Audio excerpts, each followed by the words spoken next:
Well, out there, all you students of sales, appreciate you joining us again. This, I think, is going to be a good one. Phil is literally said right before we jumped on here, Phil, you were saying you are excited for this one. So, uh, Love this. right. So today we're gonna talk about discovery. So this is a big meaty topic. We're not gonna get to everything in here, but I thought, for this kind of quick little podcast, we just kind of hit some of the big boulders that people are still getting wrong in discovery. So, to set it up, I guess the biggest thing is people are still out there doing the cardinal sin of discovery.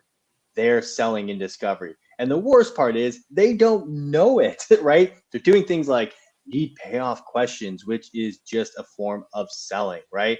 And your customers hate it. Your customers absolutely despise the way you're going through discovery. I've got to bump in and challenge you on that because I promise you, their customers don't hate it because they never become customers. Your prospects hate it. Your prospects that end the call quickly hate selling during discovery. So Yeah, just like on that. no, you're absolutely correct. And so that's what we want to help. We want to see if we can't give you some quick tips here. I was like, where's he going to go with this? That's spot on, Phil. Like, I mean, in any way, like it's just such a fundamental skill, but it's a fundamental skill. It's still super difficult, right? And I don't want to paint past that. So, like I said, it's big meaty topic. But all right, Phil. So what would be, if you want to not sound like a robot in discovery and not turn your prospects away during this very critical time in your call, I mean, what's one of the big tips you give? Get to know me, get to know my business, understand who I am, understand who we are and what problems we have. I don't want to hear about your product yet. I need to know that I'm speaking to someone who's curious, who cares, who has a genuine interest in what I have to say. And typically well, I won't call them sales professionals. I would call them sales guys. Sales guys who do this are just they're too keen. You're too keen to get the content out around your product or service. You're ramming it down their throat too easily, too quickly, and it does not come across well. If you're talking about your product or service in the first 5-10 minutes of a call, I've got a lot of questions for you. I've got a like, really, is that what you're choosing to do when you probably have, depending on the length of the call or what you're selling, you've got like a maybe 8 to 10 questions before they start to, paint a picture about who you are and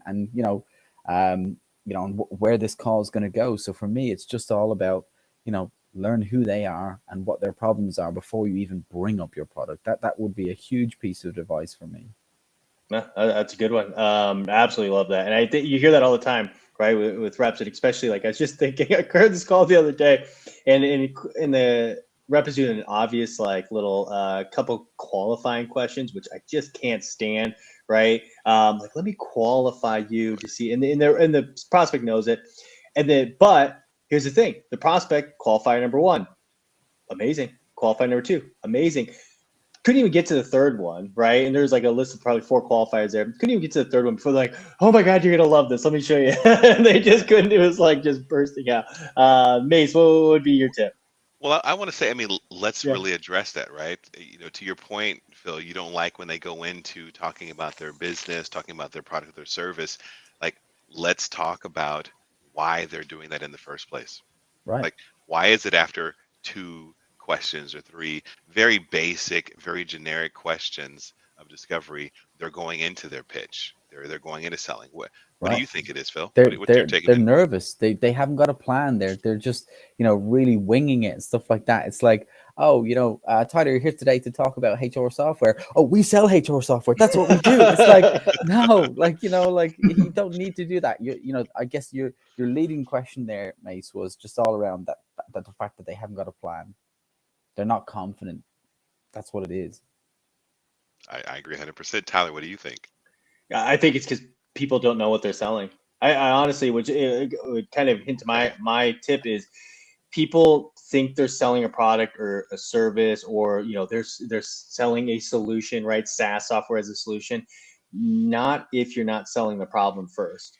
So I think, to me, that's my number one tip is realize you aren't selling a solution, you're selling a problem. That's the first thing you have to sell is in my discovery. I need to sell them on the fact that whatever it is that they're currently doing, and I kind of take a small issue with what you said, earlier, Phil, about finding out their problems, this and that. And I do think a sales pro, right? I think that's great advice, but I think a sales pro comes to the call and they know the problems. Like Right. I know the problem, right? If I'm selling, HR software, right? It's cumbersome, it's onboarding's long, whatever it is, right?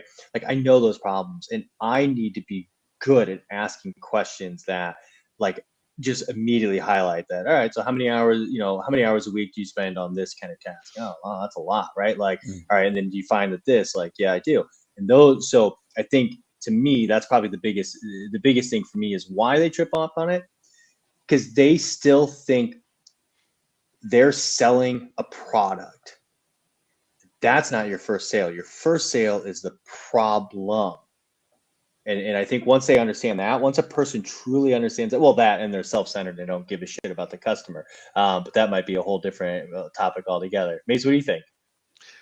So again, on this topic of discovery, I think a key thing is to prepare a list of questions in advance. And I don't mean have those questions like written out like word for word verbatim, like how you're going to say them. What I mean, and this goes back to what you said, Phil, right? If I'm not mistaken here, you said the problem is they're scared, they're nervous because they didn't prepare. Well, I mean, that's an argument for preparing a list of questions that you're going to ask, right? Or at least conceptually what you're going to ask, right? And here's why I say that, right? When I go into if I've got a meeting or a demo scheduled, part of my prep is okay. What do I know the answers to already, right? Mm. What information about the business, the why they would they'd be interested in our product or service, and whom it is I'm having this conversation with. What can I already figure out about them and about those things, right? And then my list of questions are going to be those things that I don't know the answers to that I need to know in order to help them solve a problem, accomplish a goal, get them to say yes, let's do this, right? And Yeah. so again, and not to kind of steal the acronym from spin selling, but quite honestly, like I'm looking for answers to the situational things about the business, the potential problem, the people, and the ones that I don't have answers to, I'm asking those situational questions, right? A great one in our LF days that we always ask that, we might not always know was, whether or not they had a sales team, how many people were on that sales team, right? What's the day to day for those sales people, right? So again, those aren't necessarily canned, but based on what I don't know, I may ask some of those questions, right? So they could fall in the problem category. They could fall in the goals or the solutions category. They could be impact questions. Let's not also forget about decision making criteria questions and how many Mm. reps skip those questions at the end Do of you it ask those in after discovery? Do you ask in like, so so if we let's go to the ooh, BANT or the this is a medic or good the one one. of those, right? Like, Yeah. again, and I'm not gonna, or whatever. Like, yeah, I'll say it. If company's like, yep, we follow this method, and just hit me up. I probably can give you a referral somewhere else. But like the BANT method, right? So like, think about that. Do you do that in discovery? Well, it depends on. Like around your It authority? depends on it. So now we're getting into a whole other conversation, which we've all had Phil, look at before, Phil's face. right? He's got a Is comment. no. How many Can you times see have the we steam? talked You can see about? the steam. I can't tell if No, that's a me or a Pat. I but listen. can't How wait to many find out the answer. how many times have we talked about when do you do discovery? Do you do it at the beginning of the call? Do you do it at the end of the call? Right? No, and I feel like we've all come into agreement, right? You're always in discovery mode in some shape, fashion, or form, Yeah, right? yeah, Right? yeah. Like it doesn't you're not and again, it shouldn't be an inquisition, When right? your commission check goes through on that deal, you can stop discovery. Right. But to your question about the decision making criteria, like next steps types of questions, no, like generally speaking, those are kind of left to the end of the convert to the end of the meeting, right? As after I've identified the pain, the problems, the Yeah, goals they want to accomplish, right? Why they're even interested, why we're even having these conversations. I've kind of done my dog and pony show as far as discuss what we do, how we can fix those problems and such. And like the natural progression of the discovery conversation, it should lead to Okay, walk me through your, decision making criteria. And again, there could be several and and follow-up and to, questions built and to into that. be clear for I think listeners or people watching this right now, like there's going to be a difference. I want to point this out between like what you call like a 2-call model and a 3-call model, right? 2-call model is I book in and then I sit it and I sell it, right? Transactional type of sale. 3-call, which obviously can go more than 3, is going to be where like you book an appointment in, and that first call is a set discovery where you're learning information, and then you have maybe you're going to have your solution calls, whatever Sure. other calls you need down the road. And it's important for listeners Yeah. that like when we're talking about this, I think primarily we're going to be talking about it being kind of the 3-call model, right? If you're running a 2-call model, your questions may not need to be, if it's a low price point, maybe you're going to hit some of those qualifies other things. So I just wanted to put that kind of No, disclaimer out that's a fair point, and that's part of also the reason why I'm not giving specific discovery there. Yeah. questions, right? Is because there's so many different kind of factors that will determine what those questions would be and what's effective. But I think it's the principles behind the questions, right? And Sure.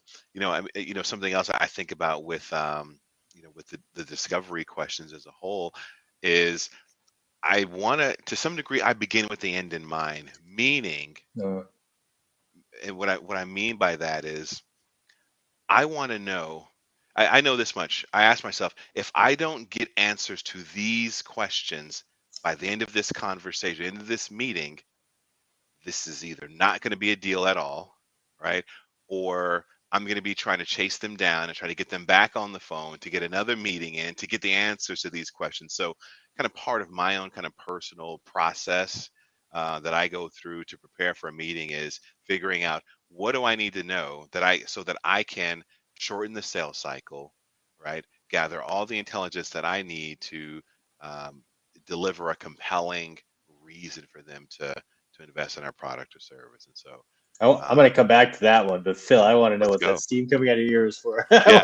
We're going to come back to I it. can't I'm write enough sorry. words. I'm doing what the opposite I would coach anybody. He's like, no, I hear you, Mace, but Phil. Like, yeah, sorry. So I agree with some of the points that Mace is making there. Like don't waste questions. Oh, how many Yeah, employees do 100%. you have, Mace? I could easily find that out on LinkedIn on our website, 100%. or where are you based? It's like, get out of here. You're not a I know. salesperson. Well, I love that on a call. Like, where are you located again? Like, Jesus, did you not If do you any? ask Yeah. where are you guys located and you're listening to this, just hang up. Sales is not for you. Just hang up. Just click end call. This is not, like, seriously, like, sales professionals do But not if you're a ask those questions. prospect and you're listening to this and you're getting sold to and somebody asks you that, you are going to get the best deal of your life because you're going to own that person at closing. So stick with that salesperson because they're going to lay down. So I agree with you on the don't waste questions piece, Mace. I think me and you have a healthy disagreement on the let's just call them, like, I don't know how to say this. So like cookie cutter questions. Like most really average salespeople have the same 8 to 10 questions that they ask on every single discovery. And it's just weak sauce. I don't want to sit on the fence on this issue. I want to be very, very clear. Like real top sales professionals have a different discovery for every single business that they speak to. That's the first thing. The second thing Bespoke. is it's bespoke. I call it a snowflake discovery. Yeah. Every single snowflake is different. Every single discovery is different. So Yep. not only is my discovery different for the business, it's for the role, it's for the seniority of the role. Like, I'm going to have growth and budget questions for owners. I'm going to have, user experience questions for maybe the middle management people that I'm speaking to. Like they're different pain questions based on the roles, the industry I'm speaking to, if my product or service runs across a wide range of industries. So I despise the thought, if I had 2 calls, if I had a demo at 10 a.m. and a demo at 1 p.m., if I had the same 8 to 10 discovery questions, I promise you that is a weak sauce. Two really, really average demos, right? So then the other point I want to make is, if you're listening to this and you've ever been on a call and the prospect says, "Oh, why don't you just show me? I can answer your questions later, but just show me what you have." The reason why they've rushed you on is because you've probably asked them 3, 4, maybe 5 questions, and they're bored. Yeah. The reason why they're bored is because you've been asking them really shit questions. So like the reason why you can get a really meaty, really granular discovery is because I've spent an hour prior to this call, maybe even two, an hour before the call, an hour yesterday, because I want to think about my demo a day ahead. And I've planned out some really great questions, and the confidence, the psychological confidence you get going into this call, going, I'm going to give Mace the best discovery I've ever given anyone. And your point is right. Your discovery starts the second you start speaking to them, and it ends the second you've either, you've either closed them or they've asked you to never call them again. So like those are the only two outcomes in where your discovery finishes. But just the snowflake discovery is different demo for the person, the role, seniority, business, industry. There's so many different things. So, but to Mace's point, there probably maybe is, I would say, 2 to 3 to 4 questions max that you kind of have to ask. So for example, if I'm selling HR software, I kind of need to know what current solution you're using. So like there's some fundamental ones, but I'd really encourage people to come off the page a little bit and try ask them a question that they've never been asked before, or make your prep obvious. Make it obvious to Tyler, who I'm doing a discovery with. And if he says, oh, that's a great question, Michael, like, chances are he means it. Chances are, oh, well, I've never actually been asked that before, So my challenge to people would be, if you have the same 8 to 10 questions for every single call, it's not real sales. Like you need to really prep your discovery. That's the biggest feedback I have. Well, I feel like, Phil, you did a better job of explaining my point than I Yeah. did there, Yeah. because that's really what that prepared list of questions is all about. They are bespoke. They are fit for purpose. Right. They are unique to the business and to the people. And the same way your questions should be snowflakes, as you put it, right? Every business you talk to, it's a snowflake. It's a snowflake, yeah. It's a snowflake. So the questions, granted, they are prepared. But they're unique. They're customized specifically for that business, right? So if I've got 2 demos tomorrow, I'm not asking the same questions. Yeah. Right. They are unique because on demo 1, it's with the CEO of the organization. Demo 2, it is with someone in IT and someone in security. Right. So they are completely different sets of questions. But one of the point I do want to make, and we didn't talk about this, is it's that separation between the discovery at the beginning, your demo and your presentation, and then your discovery at the end that we're talking about, Tyler, is there should be discovery questions, right, peppered in as you're going through and you're explaining your product, service, or solution. Yeah. All right. You should be referencing whatever it is you do and following it. And I feel like we did a great job of coaching, training, development on that very skill of inserting, key questions in the middle of your demo or your presentation or your live showing of your solution. What are your thoughts That's how on that? I always, that's how, like, I think so. Number one, I push back just a little bit because, again, I do really think it depends on who you're selling to, what you're selling, where you're at in your sales game. So I do want to kind of stand up a little bit for, like, maybe those early people that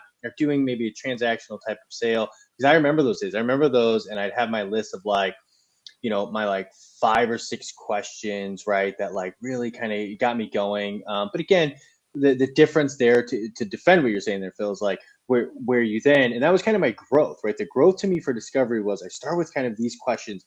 I understood why I was asking them. Like, here's my core questions. Then my next step is, like, how do I ask follow-up questions? Right. Like, then it becomes like, all right, am I listening to what that person's telling me? And am I asking intelligent follow-up questions? And if I'm struggling with that, it's because I don't understand the problem. It's because I don't understand the industries, because I don't understand the people that I'm speaking with. Like, that's a big challenge.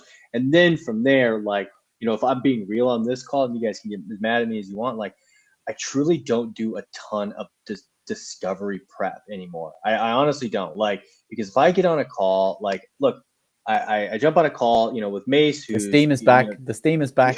I know, but, like, if I jump on a call with Mace, the director of sales, like, I've talked to, I've got thousands and thousands of hours of, like, speaking to somebody in that role. It's like I'm gonna ask him 1 or 2 key questions. That's gonna give me my framework.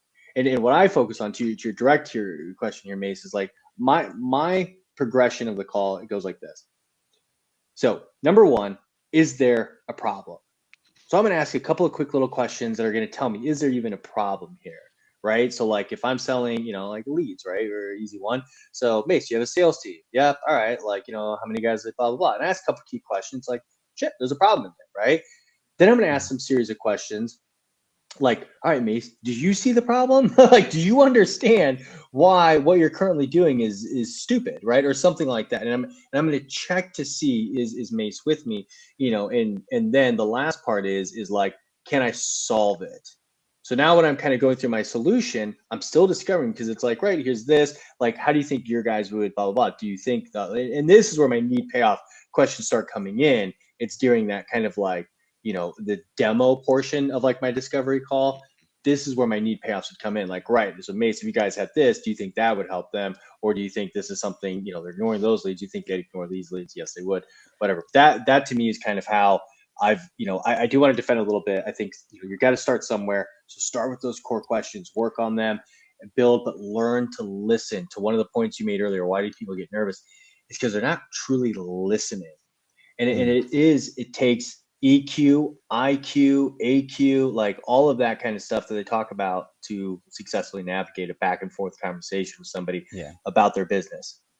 Final from me, Tyler. What I hear you saying is you do have a list of questions that you internally. You might not be looking at a sheet of paper of no. I still have my legit list of questions. Yeah, I still to this day I still have my kind of legit. No, yeah. If I said anything different, I was incorrect.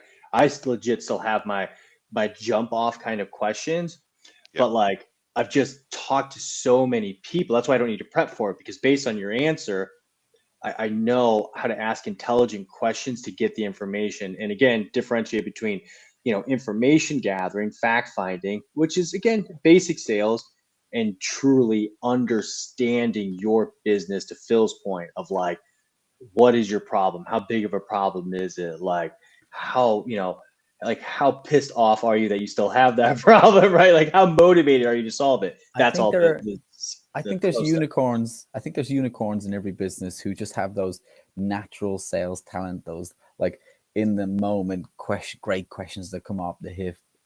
But like for me, it just never worked for me like that. I had to have a plan. Like I only really prepped two things. I only really prepped for the person who I have on the call, who they are, where they are, what type of personality they might have, all of that stuff. What should my communication style be? So the person, and then I would prep for the business, who they are, where they are, what problems they might have, all that stuff. So for me, and everybody's different, and what a boring world it would be if we all didn't disagree on some things. But my point would be, again, I have to put more hard work in. And for me, the confidence piece was huge. I would know that I've put the prep in. I've got 2 pages of notes here. And when Mace comes on the call, I'm going to give him a great experience. I'm going to make him feel like I understand him and his business. And I'm going to know exactly, based on his answers, based on the really prep questions I've asked, and based on his answers, I'm going to know how to potentially position the solution or service that I'm trying to sell them. So everybody's different, but for me, Snowflake discovery. That also might be why you sell a higher sales value than I do. I mean, we all have our specialties, right? Like, I don't sell the high end enterprise stuff. So like maybe my approach wouldn't work, and that's it's a good point. Is it transactional? Is it is it targeted? Is it low average order value, high average order value? So there's different strokes for different folks for sure. But how to run a better discovery, have a better plan, have a list of detailed, specific questions that business would be, hopefully someone's biggest takeaway from this call. Do not wing your discovery.